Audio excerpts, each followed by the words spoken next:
So this is how you can turn off the developer mode on Android. Let's get started. So developer mode is like a different layer of settings, which is accessed or you have access to different things than the regular user. And naturally you have to have a reason to do this. So if you want to turn it off, I'm going to show you how you can disable it.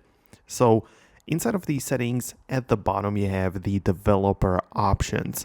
If you are part of the developer mode, you should be able to see it right here. So you just tap on it, and at the top of the page, you have one toggle for this whole thing. So it is like on, and if you click on it, it's going to turn it off, right? So obviously you cannot really change anything else in here when you have it turned off. But what's important to know is that once you leave these developer options, this menu will completely disappear from the main settings page, right? So if I come back, there is no longer the thing at the bottom which I clicked on.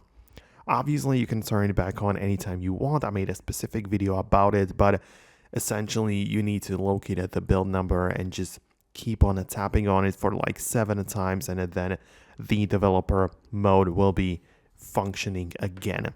So it's just a quick video. I just wanted to show you how it works. So let me know below in the comments if there are some more things you have in mind or some stuff that you would like to see in the future. Subscribe for videos like these, and I'll catch you later.